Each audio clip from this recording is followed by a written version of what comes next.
ପିଲାଏ ଆଜିର ଶିକ୍ଷାଦାନ କାର୍ଯ୍ୟକ୍ରମକୁ ତୁମ ସମସ୍ତଙ୍କୁ ସ୍ୱାଗତ। ମୁଁ ଶ୍ରୀ ଗିରିଧାରୀ ସାହୁ। ଆଜି ଆମେ ସପ୍ତମ ଶ୍ରେଣୀର ଗୋଟିଏ ପାଠ ପଢ଼ିବା। ସେ ପାଠଟି ହେଉଛି ସସୀମ ଦଶମିକ ସଂଖ୍ୟା।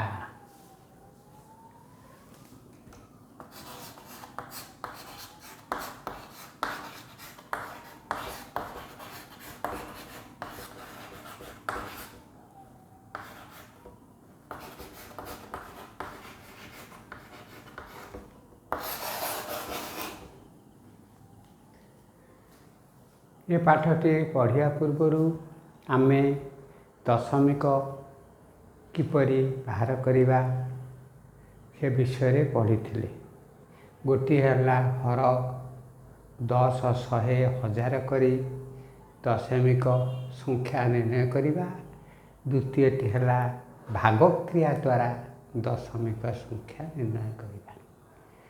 ସେହି ଦୁଇଟି ମଧ୍ୟରୁ ବର୍ତ୍ତମାନ ଭାଗକ୍ରିୟା ଦ୍ୱାରା ସସୀମ ଦଶମିକ ସଂଖ୍ୟା ବିଷୟରେ ଆଲୋଚନା କରିବା। ହଁ ପିଲା, ଭାଗକ୍ରିୟା ଦ୍ୱାରା ସସୀମ ଦଶମିକ ସଂଖ୍ୟା।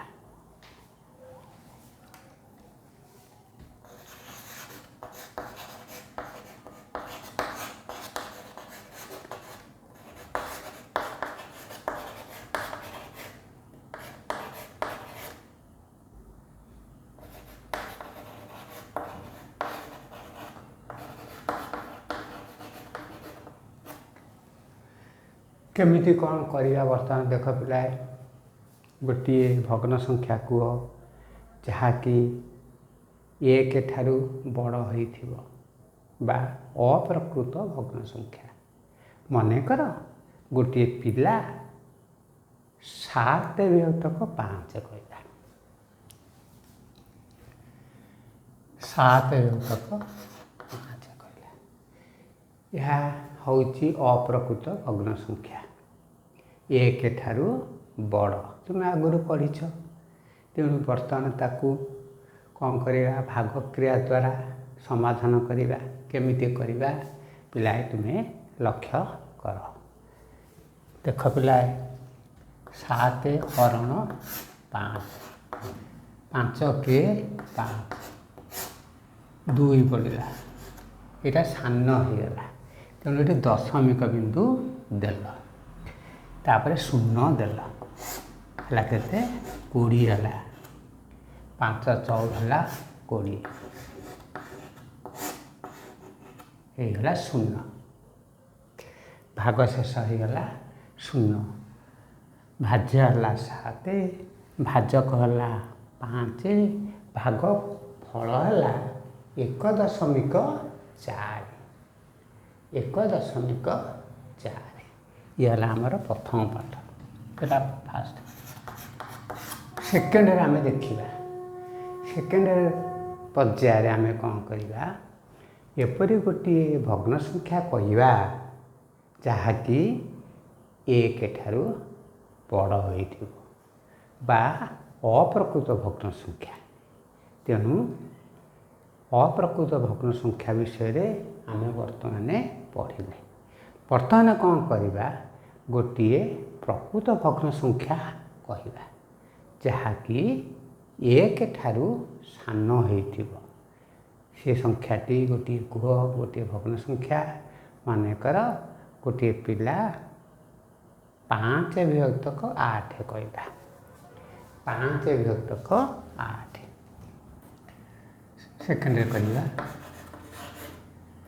5/8।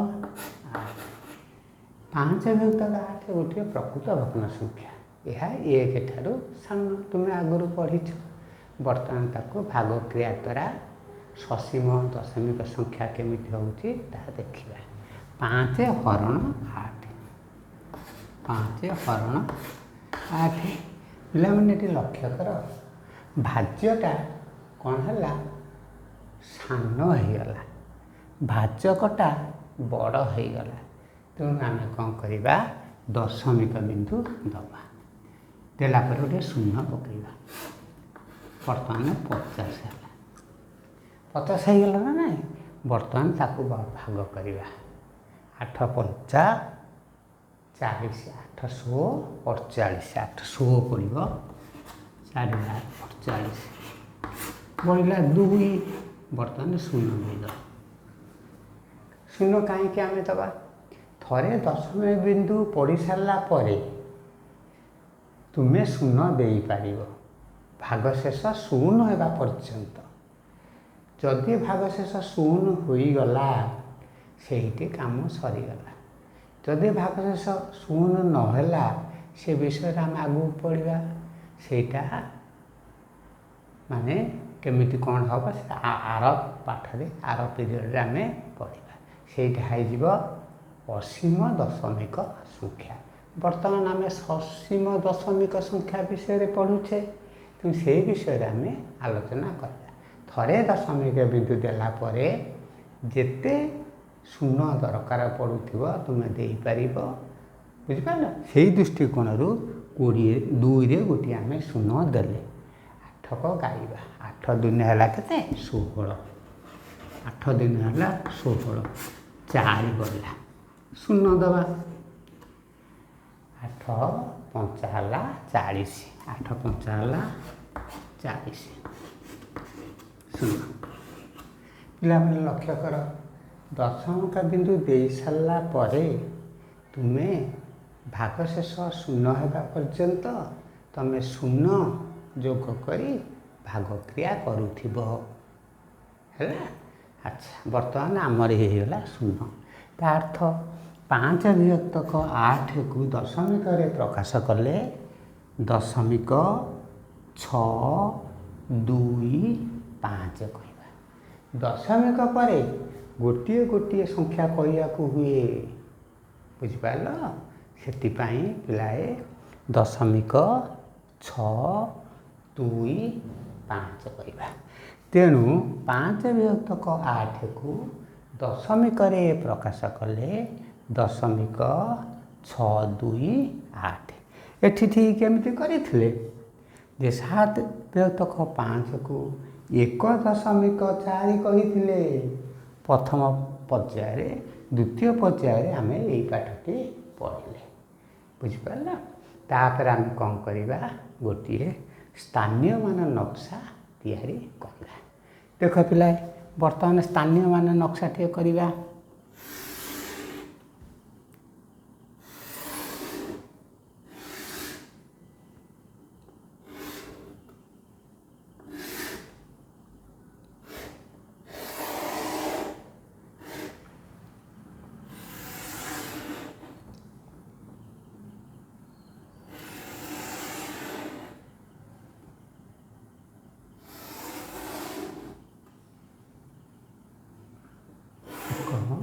ଏକ 10 ଶହ ଦଶାଂଶ ଶତାଂଶ ସହସ୍ରାଂଶ। ଏଇ ଯେଉଁ ମଝିଟା ରହିଲା ତାକୁ ଆମେ କରିବା ଦଶମିକ ବିନ୍ଦୁ।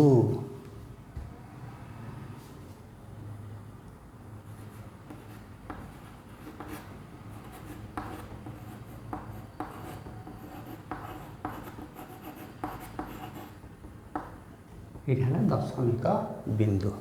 এইটা হল 1, এইটা হল 10, এইটা হল 100।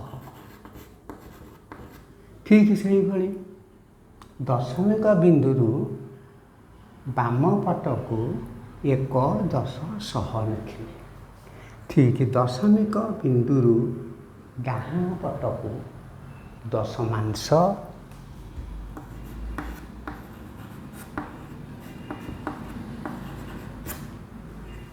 ଦଶମିକ ବିନ୍ଦୁରୁ ଡାହାଣ ପଟକୁ ଦଶମାଂଶ ଶତାଂଶ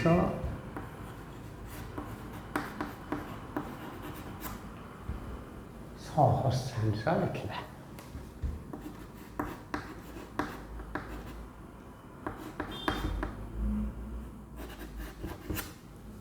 ସହସ୍ରାଂଶ ସହସ୍ରାଂଶ ଲେଖିବା, ସହସ୍ରାଂଶ ଲେଖିବା। ବର୍ତ୍ତମାନ ଦେଖ ଆମେ ଯେଉଁ ଯୋଡ଼ିଏ ପର୍ଯ୍ୟାୟରେ 2ଟି ପାଠ ପଢ଼ିଲେ, गोटे अप्रकृत भग्न संख्या को दशमिक प्रकाश कले गोटे प्रकृत भग्न संख्या को दशमिक प्रकाश कले ताकू आम केमिति लिखिबा। अप्रकृत भग्न संख्या को दशमिक प्रकाश कले 1.4 बर्तमान आम देखा केमिति 1.4 केमिति होउछि 1.4 है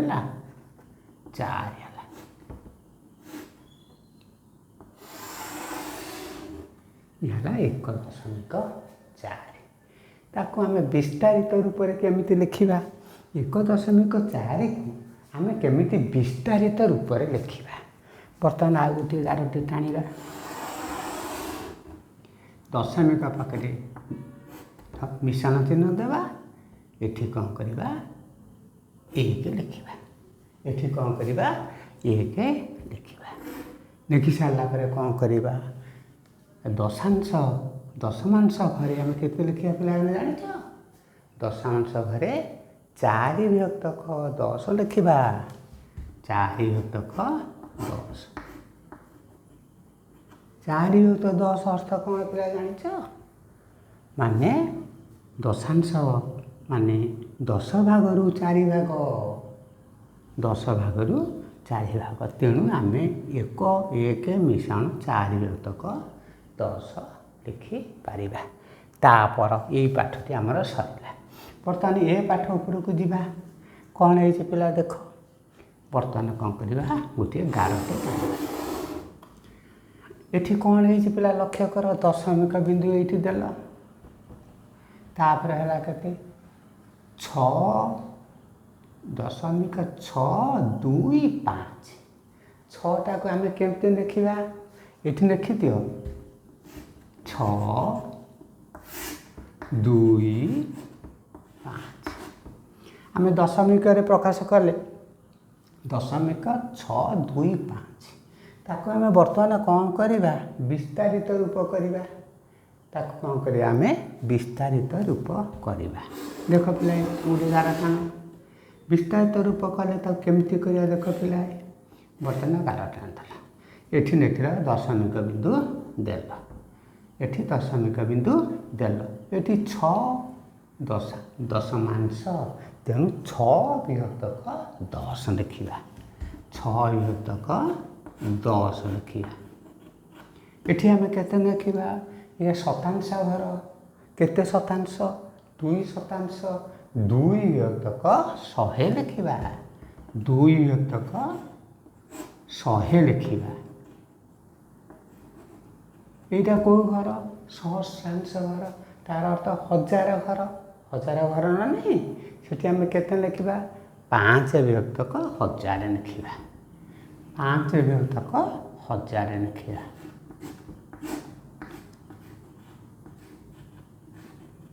5 विभक्तक 1000 एठी पिला तुम्हें कौन लक्ष्य करुछ पिलाए कौन तुम्हें लक्ष्य करुछ जे सहस्रांश घरे थिले 1000 लिखाला एठी 5 विभक्तक 1000 लिखाला एठी 2 विभक्तक 100 लिखाला एठी 6 विभक्तक 10 लिखाला ता कारण एटा माने दशमांश घर शतांश घर और सहस्रांश घर ये दशमिक एठी बिंदु रहिला पर ये संख्याटी विस्तारित रूप में आम लिखिपारे तार अर्थ ससीम दशमिक संख्या क्या कहवा एम कौन बुझे भागशेष जदि 0 हेब ताले संख्याटी ससीम दशमिक संख्या हेब भागशेष जदि 0 हेब बर्तमान आम देखा कौ सिद्धांत आम पहुँचले भागशेष जदि 0 हेब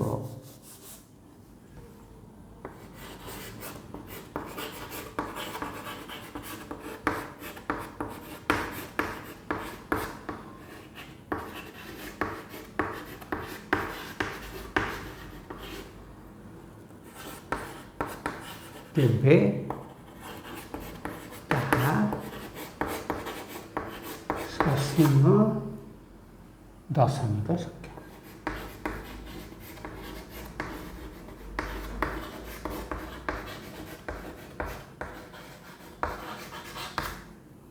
हाँ पिला ଆଜିର ଶିକ୍ଷାଦାନ କାର୍ଯ୍ୟକ୍ରମର ପରିସମାପ୍ତି ଘଟିଲା। ତୁମେ ଯଦି ପାଠଟିକୁ ଭଲ ଭାବରେ ଶୁଣିଥିବ ତାହେଲେ ନିଶ୍ଚିତ ତୁମର ଭବିଷ୍ୟତରେ କାମ ଦେବ। ଧନ୍ୟବାଦ।